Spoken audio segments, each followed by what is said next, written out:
Il y a essentiellement trois raisons pour lesquelles Trump est en train de surclasser toute la classe politique aujourd'hui. Et ces trois raisons sont fondamentales. Et c'est ce que je veux aborder avec vous aujourd'hui.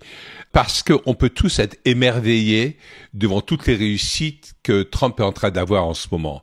Et tout ce qu'il est en train de faire. Il est en train de toucher des tas de domaines.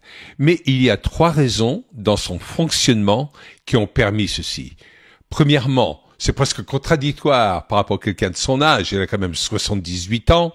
Il va avoir 79 ans là au mois de juin. Mais le fait qu'il arrive à fonctionner à la vitesse à laquelle il fonctionne, ça c'est extraordinaire. Il va très très vite. C'est comme s'il touchait plein de sujets extrêmement complexes, mais à une vitesse hors pair. Et ça, c'est quelque chose de très intéressant. Le fait de toucher à des tas de choses, plusieurs choses importantes dans la même journée, et de le faire avec une désinvolture apparente, ça c'est extraordinaire. Même quand il rencontre des personnes comme il a rencontré le président Macron à la Maison Blanche, il rencontre d'autres personnes, il parle, il fait des conférences de presse quasi quotidiennes, même en dehors des porte-paroles de la Maison Blanche.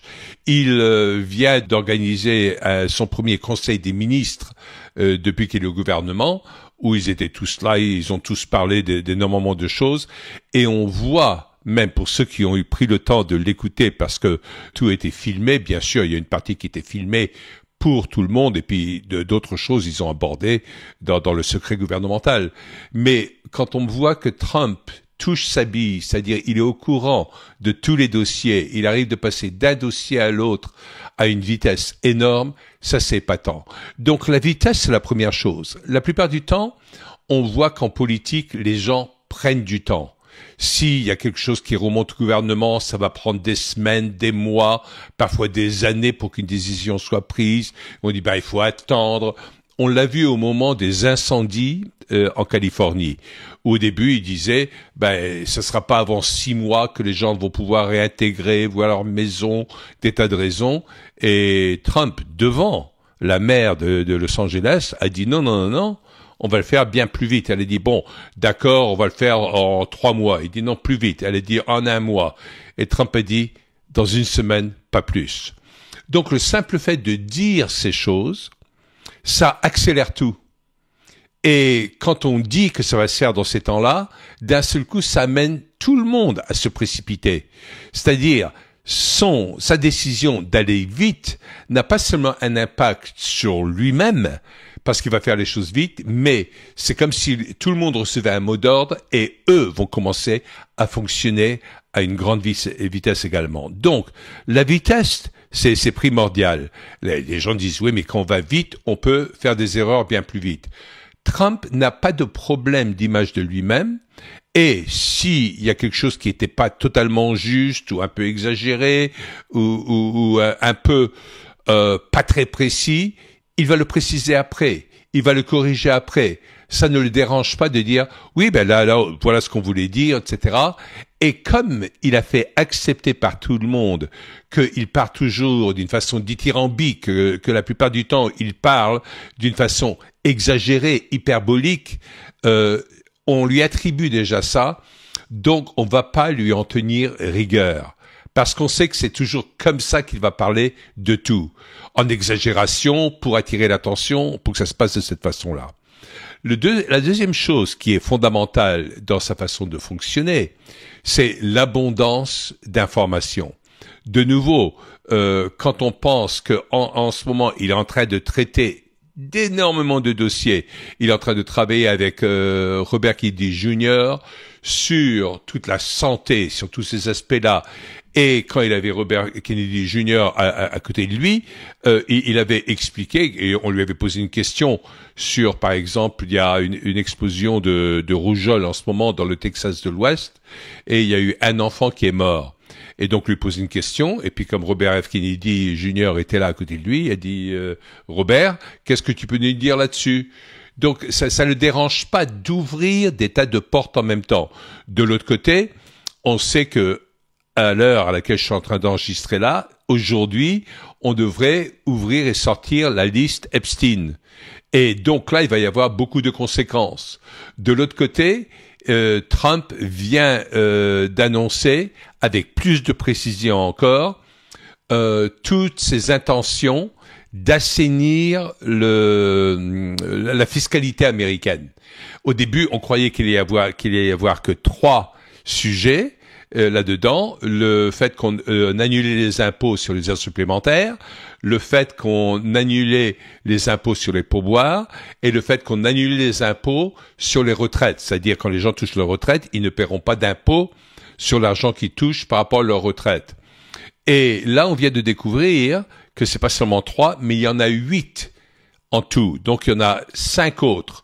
Ce qui va représenter en tout une économie pour le peuple américain, écoutez bien, une économie pour le peuple américain de 5,5 milliards de dollars. C'est un chiffre énorme, 5,5 milliards de dollars.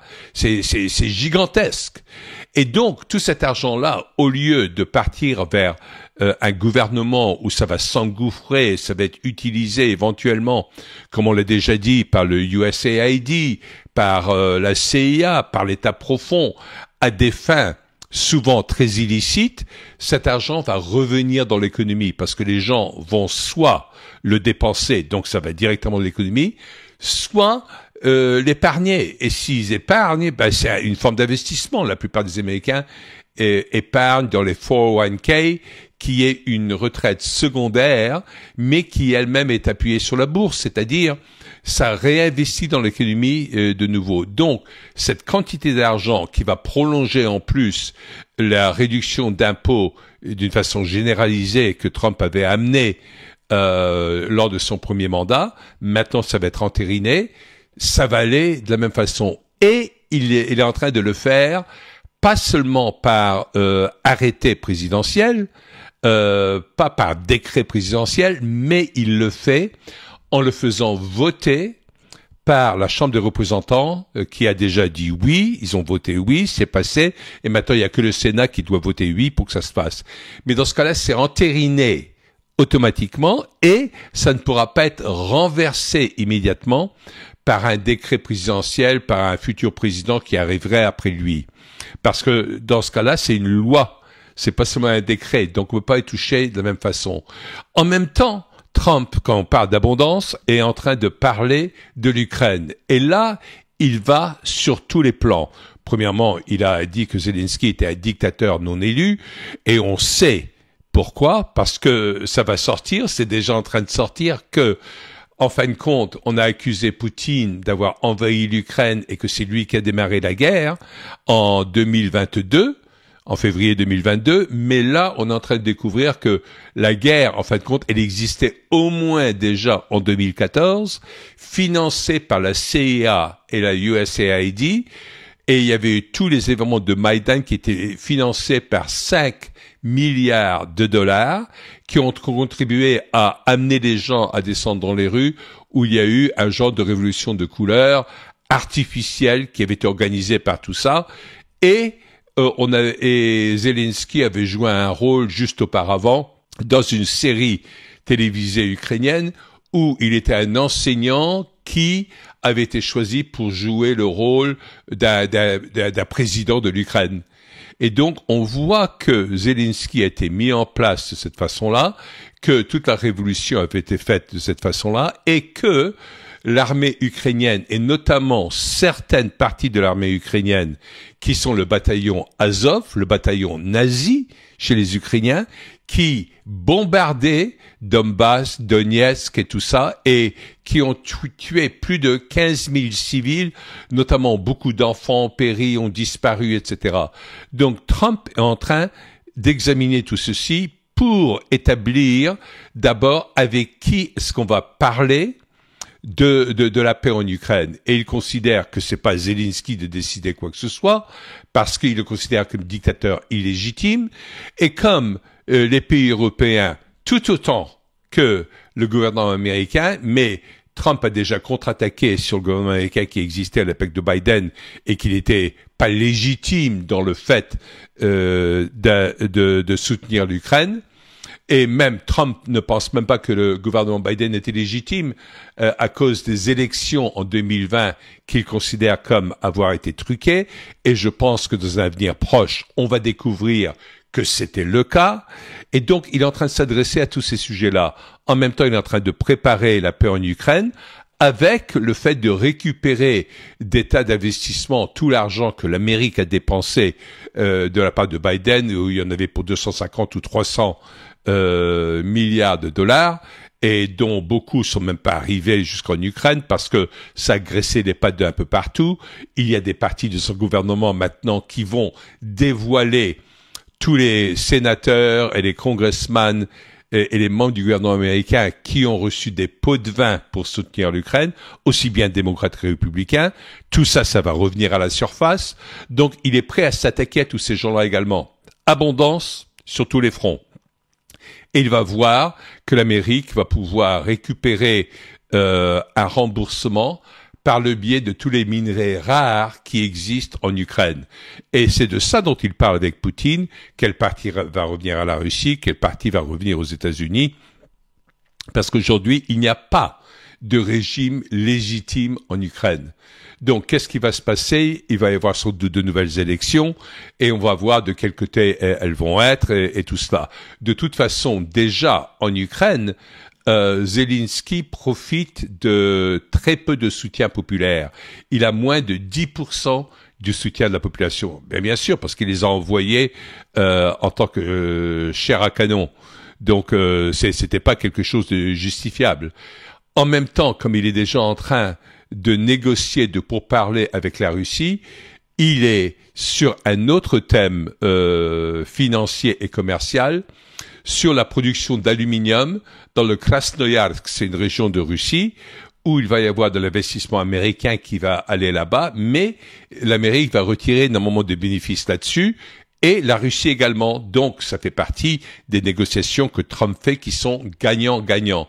Donc, vous voyez, il y a une abondance de domaines. Je pourrais continuer sur des tas de choses. La liste Epstein qui sort. Bientôt vont sortir les déclassifications des dossiers JFK, Robert Kennedy Jr., Martin Luther King.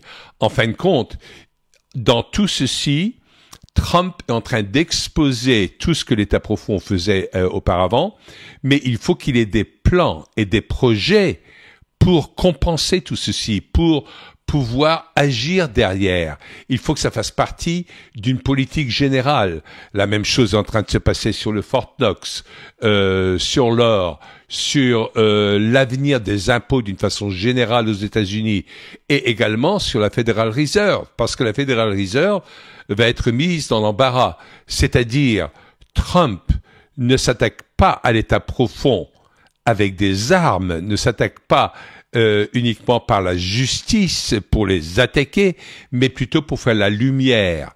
Et son principe, c'est éclairons partout là où il y avait pourriture, là où il y avait corruption, et ensuite eux-mêmes vont se dénoncer parce que ils vont se retrouver en porte-à-faux par rapport à tout ceci. De toute façon, on l'a déjà vu quand il s'attaquait à l'USAID, qui a un budget de entre 45 et 50 milliards de dollars, et qu'il a coupé les vivres à l'USAID d'un seul coup.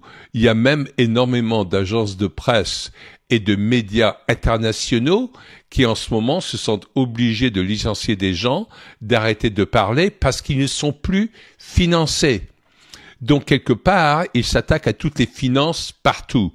Donc, souvenez-vous, c'est la vitesse à laquelle il le fait, parce que ça fait que 5 semaines, ça fait même pas 5 semaines qu'il est à la présidence des États-Unis.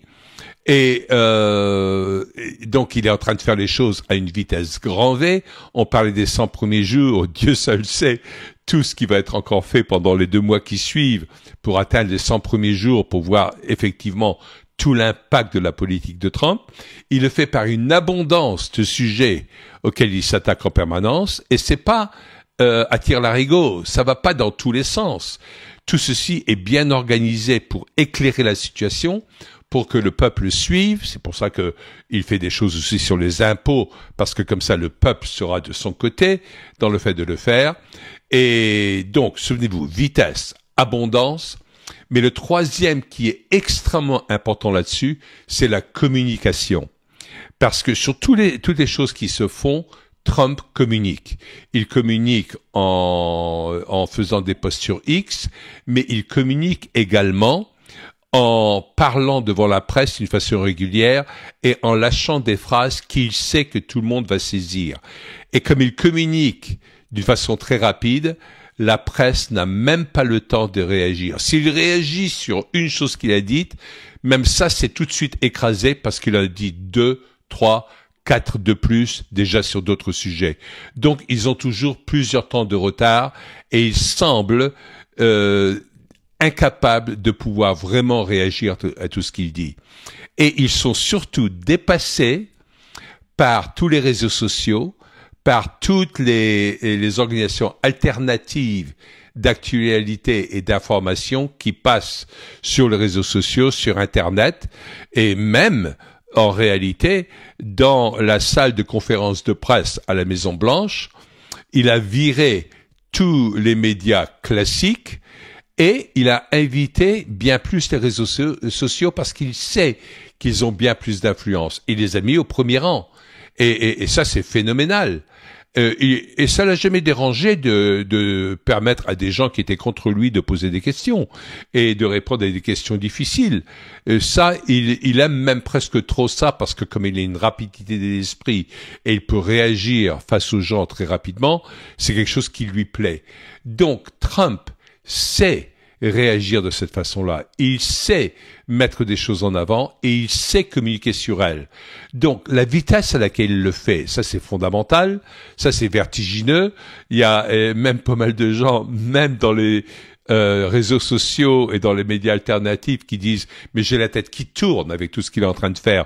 On a du mal à suivre, on a du mal à réagir. » Ceci dit, comme la plupart des réseaux alternatifs se passent sur des podcasts et tout cela, il y a des gens qui ont l'habitude de parler et ils ne vont pas être limités par les 1 ou 2 minutes que ça serait aux infos du soir comme d'habitude.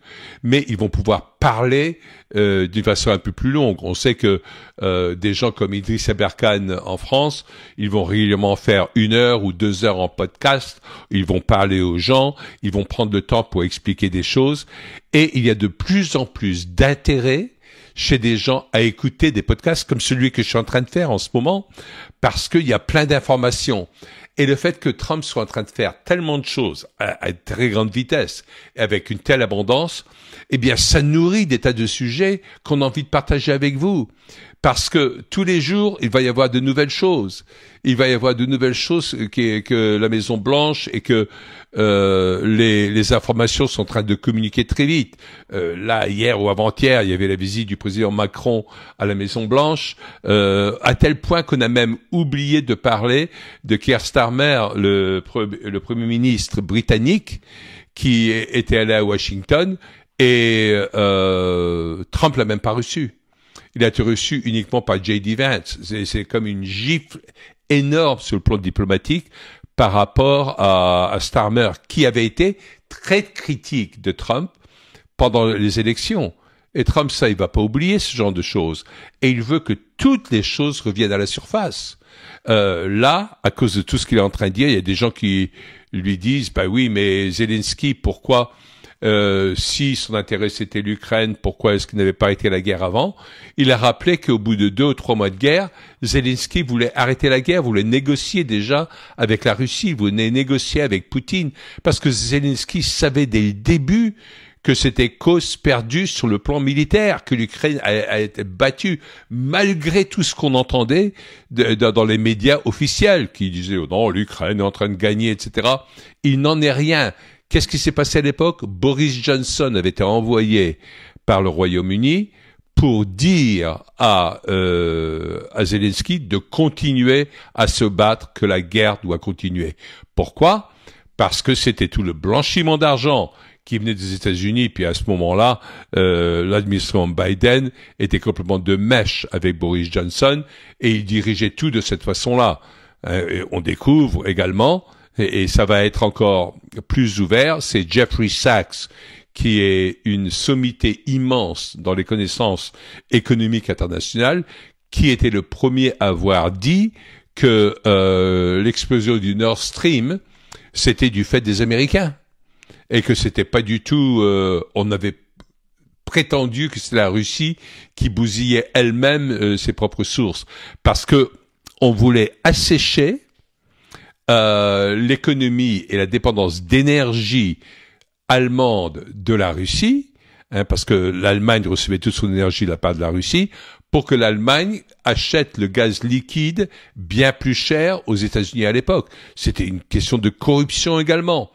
Et toutes ces choses-là arrivent à la surface, mais comme vous voyez, c'est comme si, avec toutes les informations que je vous donne, c'est comme si je cherchais à vous désaltérer avec une lance à incendie. Il y a presque trop d'informations, et ça, c'est la force de Trump. Et donc, Trump est en train de jouer un jeu qui est complètement différent de la diplomatie classique, qui d'habitude est très lente, et les choses se passent très, très, très, très vite. Alors, il y a des gens qui sont toujours impatients parce qu'ils aimeraient qu'il y ait des choses qui se passent encore plus vite. Mais c'est pour ça que toutes les informations sur le plan fiscal sont extrêmement importantes, parce que quelque part, ça apaise le peuple et ça lui montre qu'il y a des choses qui sont en train de se passer dans le bon sens. Aujourd'hui, on vit une époque formidable dans le sens où il y a plein de choses qui se passent, il y a la lumière qui se fait sur les ténèbres et il y a énormément de choses qui se passent. Souvenez-vous que si vous voulez communiquer avec des gens, si vous voulez faire bien plus de choses dans la vie, peut-être que on devrait emprunter des idées dans la page du président Trump qui sont que lui, il fonctionne à grande vitesse, à grande abondance et à grande communication d'une façon régulière.